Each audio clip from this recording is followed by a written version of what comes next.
What if the history you were taught left out the most chilling truths? Behind locked doors, buried files, and scorched earth lies a side of World War II you've never seen. Stories erased, silenced, and hidden from the world. These aren't tales of heroes and flags. They're what happens when humanity fractures and the truth becomes dangerous. You've opened the box now. Just remember, some things were meant to stay buried.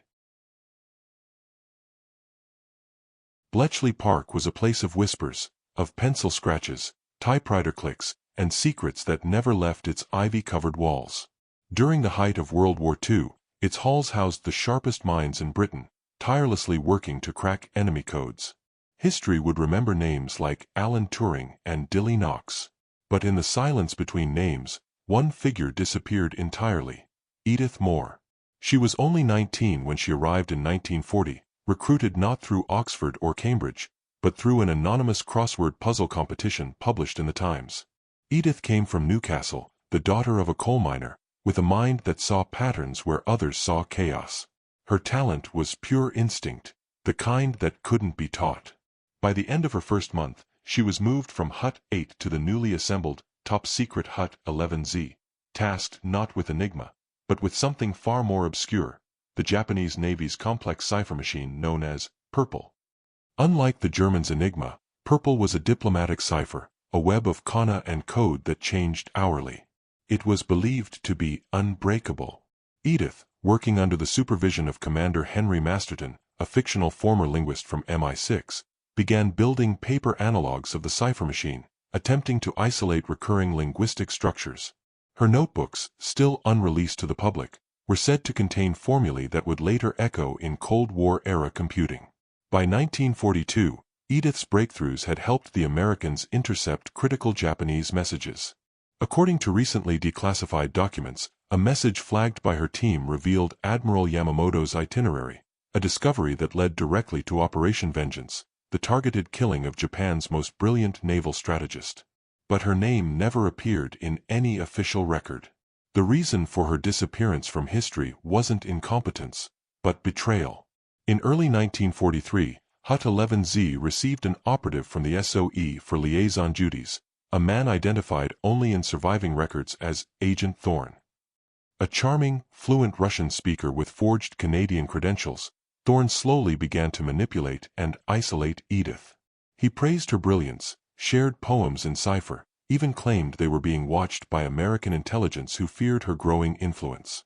Edith, deeply introverted and emotionally untested, fell into his web. By mid-1943, Bletchley Security intercepted irregular message patterns from a shortwave transmitter hidden within a janitorial closet in Hut 11Z. The signal was traced, and Thorne was apprehended trying to flee via a supply convoy headed for Lisbon. Under interrogation, he admitted to working for the NKVD, the Soviet secret police. Worse still, he had manipulated Edith into giving him critical cipher layouts and Japanese intercepts under the false pretense that the Americans were planning to shut down Bletchley's work in favor of operations in Washington. Edith was detained for questioning. Her statements were erratic, frantic, filled with paranoia, even apologetic for things she couldn't remember doing. Her mental state deteriorated rapidly, and within weeks she was quietly transferred to a remote care facility in Wales under the name Margaret E. No trial. No charges. Officially, she never existed. The cover-up was total. The war was at its most fragile point. Churchill and MI6 feared that news of Soviet espionage inside Bletchley would fracture Allied cooperation before D-Day. Edith's team was reassigned, Hut 11Z was quietly decommissioned, and its logs incinerated. For decades, Edith Moore remained a ghost. Her family received only a telegram stating she had taken ill while working in a military auxiliary role. They never heard from her again. It wasn't until 1997 that her story resurfaced. A Freedom of Information request by Dr. Helen Barclay, a fictional cryptology historian at King's College, uncovered references to a female operative with psycholinguistic specialization involved in early Purple decryptions.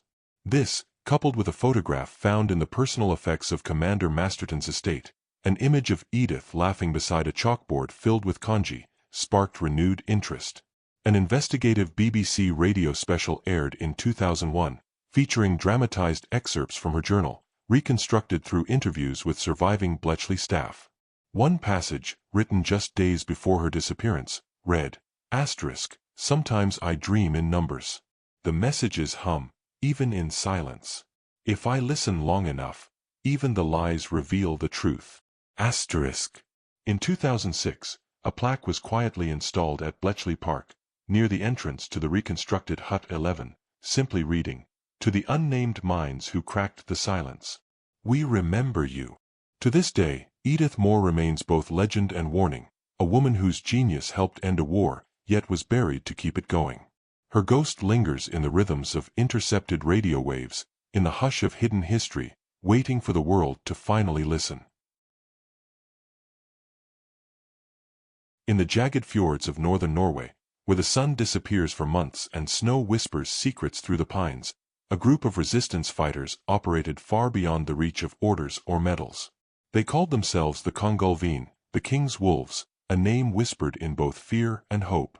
Their legend began in the winter of 1941, when the German war machine tightened its grip on Narvik, a crucial port town for Swedish iron ore exports feeding Hitler's factories. Narvik fell early in the war. The Germans arrived with blitzkrieg precision, occupying the port and cutting off Allied supply lines to the north. Most believed Norway was lost, but in the icy valleys beyond the town, among the fishermen and hunters, something was stirring. Ole Hakonsen, a grizzled trapper turned unlikely leader, was the first wolf. A veteran of the Great War and a man of few words, Ole had no use for politics. But when his village was burned and his brother taken by the Gestapo, Ole swore he would never bow to another foreign boot. He disappeared into the mountains with his rifle, a sled dog named Fenrir, and a bottle of aquavit. By spring, 6 others had joined him. At first, the Kongulveen were little more than saboteurs, cutting telegraph lines and stealing supplies from German patrols. But their tactics grew bolder. In late 1941, they hijacked a Wehrmacht supply train bound for the port, killing no one but leaving every Nazi officer stripped and tied to telegraph poles in the snow with signs reading "We are always watching." By early 1942, the British Special Operations Executive, SOE, took notice. Agent Arthur Winslow, a fictional veteran of Dunkirk with a penchant for Arctic survival, was inserted via submarine to the Lofoten Islands. He made contact with the wolves through coded messages delivered in carved reindeer antlers. Winslow brought them explosives, radios, and a mission: interrupt the flow of Swedish ore to Germany at any cost. The wolves became a phantom army. They mined rail lines, blew up bridges, and used mirrors and snow to signal British planes for nighttime supply drops. The German response was brutal. Entire villages were burned in reprisals. Civilians were executed. But the wolves, like their namesake, moved through the wild unseen. One of their most daring operations took place in March 1943. German engineers were constructing a heavily guarded pipeline near Bjornfjell, which would allow fuel to reach occupied airfields more efficiently. Ole and a dozen wolves disguised themselves as Norwegian laborers, infiltrated the worksite, and planted charges inside the support structures. The explosion triggered an avalanche, burying the site and killing over 60 Nazi personnel. Not a single wolf was lost. Their ranks included more than just fighters. Inga Bjorstad, a schoolteacher turned courier, smuggled microfilm across frozen lakes under the guise of a traveling librarian. Bjorn Lane, a teenage reindeer herder, used his knowledge of the tundra to map enemy movements and mine placement. Even Pastor Eirik Solheim, once a pacifist, began hiding weapons in the hollowed-out altars of his remote church. The Germans launched multiple search operations. The most notorious was Operation Eisbiss, Ice Bite, led by SS Captain Wilhelm Reinhardt, a fictional but terrifying expert in anti-partisan warfare. Reinhardt, frustrated by his inability to locate the wolves, ordered the bombing of isolated villages and the random execution of suspected sympathizers. His efforts only strengthened the wolves' resolve. In late 1944, with the war turning against Germany, the wolves coordinated with Soviet partisans advancing from the east. Using stolen Luftwaffe codes, they tricked a German air convoy into dropping weapons near a frozen lake, which they then used to launch simultaneous raids on 3 iron ore trains, destroying nearly 10,000 tons of material bound for German factories. But the cost was steep. In the final raid of the war, codenamed Operation Vargblad, Wolf Blood, Ole Hakanson was fatally wounded while covering the retreat of his men after sabotaging a German fuel depot. According to the surviving wolves, he refused evacuation, instead lighting a final cigarette and telling his dog Fenrir, "You know the way home." His body was never recovered, but his rifle was found weeks later, propped against a cairn overlooking the valley. When the war ended in May 1945, only 19 of the original 74 wolves remained. They never marched in parades or received medals. Many returned to quiet lives, fishing or herding, their scars buried beneath layers of silence and snow. The story of the Congolvine was nearly lost, until 1983, when the journal of Agent Arthur Winslow was discovered in an abandoned cabin near Narvik. It contained detailed accounts of their missions, maps drawn in charcoal, and a final letter addressed to the free peoples of the North. It read, in part, "They fought not for flags or for politics, but for the mountain and the fjord, for the right to wake beneath their own sky and say, 'This land is ours.'" Today, a simple stone memorial stands near the ruined bridge at Bjornfjell. It bears no names, only the image of a wolf howling against the northern lights, and the inscription, "Tilde som aldri bøyd knee." To those who never bent the knee.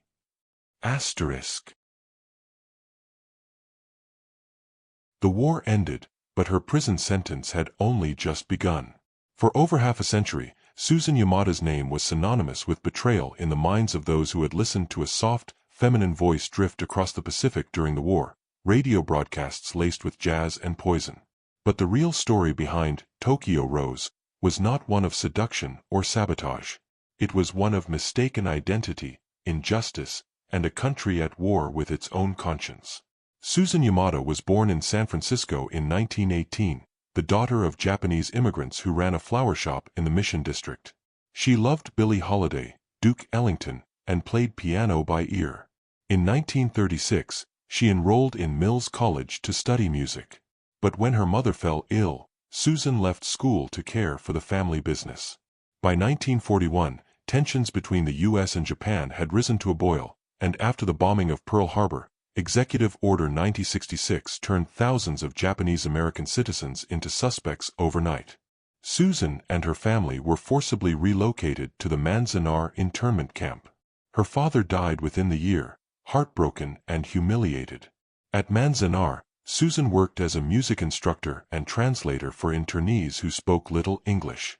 It was there that she met a visiting journalist from Japan, Hideki Okano, who offered her a way out, a temporary visa to Tokyo, where she could serve as a cultural liaison and help manage communication between American expatriates and Japanese officials. Desperate and grieving, Susan accepted. But once in Tokyo, she found herself trapped. Her passport was revoked. She was forced to work for the Japanese Broadcasting Corporation under close surveillance. Fluent in English and trained in performance, she was pressed into reading English-language radio scripts for shortwave broadcasts aimed at Allied troops. The program, 0 Hour, featured American jazz, news of Allied losses, and subtle propaganda designed to demoralize soldiers far from home. There was no one Tokyo Rose. It was a name invented by American GIs to describe the seductive, anonymous female voices they heard on the radio. In truth, over a dozen women participated in these broadcasts, some willingly, others not. Susan read only 2 scripts, under heavy duress, her segments sandwiched between Benny Goodman records and interviews with Japanese military spokesmen. She made no overt threats. No mockery. Just a voice that, in hindsight, seemed too American, too familiar. By 1945, Tokyo was in ruins. After the firebombing in March and the twin atomic bombs that followed, Japan surrendered. Susan surrendered too, turning herself in to American MPs in Yokohama, naively assuming that her citizenship would protect her. Instead, she was arrested and charged with treason. Her trial was a media spectacle. The prosecution painted her as the voice of betrayal, using grainy recordings, half-translations, and the testimony of American soldiers who thought they had heard her voice over the radio. The fact that she had been coerced was buried beneath sensational headlines. Jazz siren of Tokyo faces justice, read the New York Herald. Susan's defense attorney, a young Japanese-American named Frank Arai, tried to argue that she had been a victim, not a traitor. He presented letters she had written to her mother in Manzanar, begging for help. He pointed out the inconsistencies in the testimonies and the lack of definitive audio proof. But the climate of the time had no patience for nuance. America needed a symbol of righteous punishment. She was convicted on one count of treason in 1949 and sentenced to 10 years in federal prison. While incarcerated at Alderson Federal Reformatory in West Virginia, Susan taught music to fellow inmates. She led a prison choir. She earned a degree by correspondence and translated Japanese poetry into English. After 6 years, she was released on parole, her name stained forever. She returned to San Francisco, where she lived in near anonymity. The flower shop had long since closed. Her mother had died while Susan was still behind bars. She found work as a piano teacher and avoided discussing the past. Neighbors knew her only as Miss Yamada, a quiet woman who kept to herself and played Chopin through the thin walls of her apartment. In the 1970s, during a wave of renewed interest in the Japanese-American internment, historians and activists began to revisit her case. Declassified OSS files revealed that the broadcasts Susan had participated in were not considered materially damaging to the war effort. New audio analysis failed to match her voice to the infamous recordings. In 1976, President Gerald Ford formally rescinded Executive Order 9066. In 1977, journalist Karen Lynn, a fictional NPR correspondent, aired a 2-part radio documentary titled Asterisk, The Voice That Wasn't, Reclaiming Tokyo Rose. Asterisk, it featured interviews with Susan, former internees from Manzanar, and even a surviving Japanese broadcaster who confirmed Susan's limited, coerced participation. Public opinion shifted. In 1980, after years of petitioning, Susan Yamada was officially pardoned by President Jimmy Carter. She declined to appear at the ceremony in Washington. When a reporter asked her for a statement, she simply said, "I was never Tokyo Rose. But even if I had been, they should have asked why." Susan passed away in 1992. Her obituary in the San Francisco Chronicle was modest, but noted her posthumous contributions to civil rights discourse. In 2001, a historical marker was placed outside the former site of the Manzanar camp. Among its quotes was a line from Susan's prison diary. Asterisk, "You can imprison the body, not the mind. The mind sings its own freedom." Asterisk. Her story is now taught in some classrooms as part of the broader history of wartime hysteria and racial scapegoating. But in the ears of the world, her voice remains elusive, an echo on the shortwave, fading through static, carrying a truth few were willing to hear. Amid the thunder of tank treads and the wail of sirens, another war unfolded, quieter, more elegant, but no less ruthless. It was a war not for land, but for culture. Operation Fireveil was its name, a top-secret Allied effort to recover the treasures looted by the Nazis as they carved their way across Europe. And at its heart was a man who never fired a gun in anger, Captain Daniel Voss, former curator of the Louvre, turned espionage agent. Before the war, Voss was an authority on Baroque Flemish painting and an unassuming academic with an encyclopedic memory. When the Nazis invaded Paris in 1940, he fled to Lyon, joining the resistance under the code name Curator. His unique talents soon caught the attention of the British Special Operations Executive, who recruited him for a task that demanded more than bullets: tracking the greatest art theft in history. Hitler's plan, known as the Führer Museum, was to create a vast cultural complex in Linz, Austria, filled with looted masterpieces from across Europe. Under the direction of Hermann Göring and the Einsatzstab Reichsleiter Rosenberg, ERR, entire collections were stripped from Jewish families, museums, and churches. Canvases by Vermeer, Rembrandt, Klimt, and Da Vinci vanished into train cars and castle vaults. Art, in the eyes of the Reich, was both trophy and propaganda. Operation Fireveil was formed in late 1943 to intercept these shipments. It operated from behind enemy lines, comprised of a fictional mix of resistance fighters, exiled museum curators, and Allied agents with knowledge of art history. Voss was its linchpin. His memory held hundreds of catalog numbers, and his instincts could distinguish a genuine Goya from a forgery in seconds. Voss's first mission took him to the Château de Chambord in the Loire Valley, where the Nazis had stockpiled crates bound for Berlin. Posing as a Vichy official with forged credentials and a stolen SS armband, Voss infiltrated the castle. What he found stunned even him: stacks of looted art, mislabeled and crated, surrounded by German guards who had no idea what they were protecting. Working with local resistance contacts, Voss devised a plan. Under cover of night, they swapped several crates with decoys, canvases painted hastily by a forger named Léon Duret, who specialized in crafting crude yet convincing replicas under candlelight. The originals were smuggled to a nearby convent and hidden behind altarpieces. It was the first success of Fireveil, and it painted a target on Voss's back. The Nazis responded by assigning SS officer Bruno Klein to the hunt. Klein, a fictional but chilling figure, was an art historian turned zealot who believed Germany was entitled to reclaim what he called Aryan heritage. He had once studied under Voss in Paris. Now, he was hunting him. Their rivalry became personal. A duel of minds played out across Europe's ravaged galleries. In early 1944, Voss was dispatched to Salzburg, Austria, where a train convoy carrying priceless works had vanished into the Alps. Posing as a Red Cross delegate, he traced the convoy to the salt mines of Altausee, a real-life Nazi storage facility. With help from a local miner and resistance sabotage, Voss infiltrated the tunnels. There, he found not only paintings, but sculptures, church relics, and even the original Ghent altarpiece, stacked like firewood in cold, damp chambers. Realizing that the Nazis had wired the tunnels with explosives to prevent Allied recovery, Voss radioed Operation Fireveil's London base. An aerial strike was considered, but Voss insisted on a ground mission. "You cannot bomb Michelangelo," he said. In a daring operation coordinated with advancing American forces, Voss and his team disabled the charges and rerouted the convoy. Klein arrived hours too late. Frustrated, he left behind a note scrawled in Latin and pinned to a shattered statue. Ars longa, victoria brevis. Art is long, victory is brief. As the Allies closed in on Berlin in 1945, Voss followed the final trail to a private villa on the outskirts of Munich.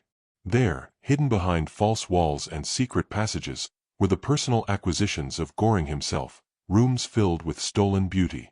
Voss wandered the halls like a ghost, naming works from memory, tracing lost brushstrokes with his eyes.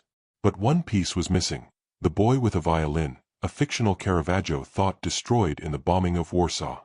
It was Voss's obsession, a painting he had studied as a student, and one of the first known victims of Nazi looting.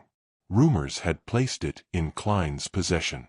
On April 29, 1945, in the Bavarian Alps, Voss and Klein met for the final time. Klein had retreated to a secluded monastery with a cache of stolen artwork, hoping to negotiate with advancing American forces for safe passage. But Voss arrived first. Their confrontation, as described in Voss's unpublished journal, was eerily civil. "You taught me that art reveals the soul," Klein said. "So what does that make us now?" "Murderers of beauty," Voss replied. "But I'm trying to unmake the crime." Klein handed over the boy with the violin. Then he shot himself. After the war, Voss declined fame. He returned to curating, quietly restoring works that had traveled through fire and war. Operation Fireveil was classified for decades. Only after Voss's death in 1973 did his journals come to light, smuggled out of a Paris attic by a former resistance courier. The final page reads, "I fought not to save paintings, but to save what paintings represent: truth, memory, humanity. When tyrants seek to erase our culture, we must paint it back, stroke by stroke, until it lives again." Today, in the restored gallery of the Louvre, a modest bronze plaque near a Vermeer reads, "Recovered by Operation Fireveil. In memory of those who fought to preserve beauty amidst ruin." On the night of February 13, 1945, the skies above Dresden turned to fire. More than 700,000 incendiary bombs rained down on the city, igniting a storm that melted steel, consumed oxygen, and erased centuries of art, architecture, and life in a matter of hours. Among the rubble, dazed and shivering, 11 children emerged from the ruins, burned, bloodied, and utterly alone. No names. No parents. No past. They would come to be known as Die Aske-Kinder, the children of the ashes. The youngest was barely 3, the eldest no more than 12. They had been pulled from cellar corners, church basements, shattered hospitals, found crawling through smoke with silent mouths and wide, haunted eyes. Soldiers from the Soviet 5th Guards Army, entering the city days after the bombing, discovered them wandering the scorched ruins near the Zwinger Palace, their clothes hanging in tatters, their skin covered in soot and glass.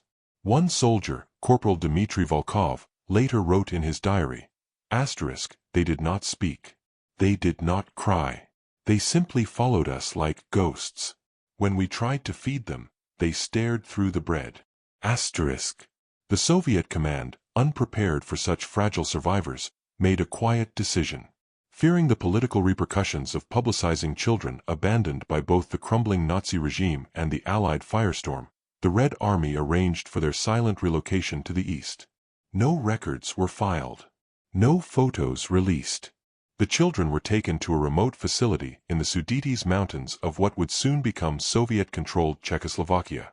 There, in an orphanage known only as Dom Ashka, the House of Ash, they were given new names, assigned numbers, and subjected to a strange, clinical form of re-education. Language was stripped. Memory was discouraged. Dreams were recorded. The program, according to later revealed Soviet documents, was part of a classified psychological study known as Project Vergessen, Project Forget. The aim was to study the effects of total wartime trauma on the developing mind, to observe what could be erased, and what always remained. The children were observed constantly. They were fed well, kept clean, and taught standardized behavior, but warmth was absent. Music was forbidden. Mirrors were removed. Some, like Subject 6, a girl renamed Anya, refused to speak for years. Others developed strange fixations. Subject 4, a boy named Lucas, began drawing the same burning cathedral over and over again, despite never having been shown any photographs of Dresden. As the years passed, the world forgot them. Their identities lost, their documents buried deep within Soviet archives. The orphanage was renamed, its purpose rebranded as a standard children's home, and when Czechoslovakia fell fully behind the Iron Curtain, access to its records was locked away. But memory, as the Soviets would learn, is not so easily extinguished. In 1992, after the collapse of the Soviet Union, a Czech historian named Petr Janáček discovered a misfiled box in the basement of the Ministry of Social Welfare in Prague. Inside were photographs, childlike drawings of fire and planes, and a single journal, the handwritten observations of a nurse at Dom Ashka named Clara Meisel. Clara had grown attached to the children.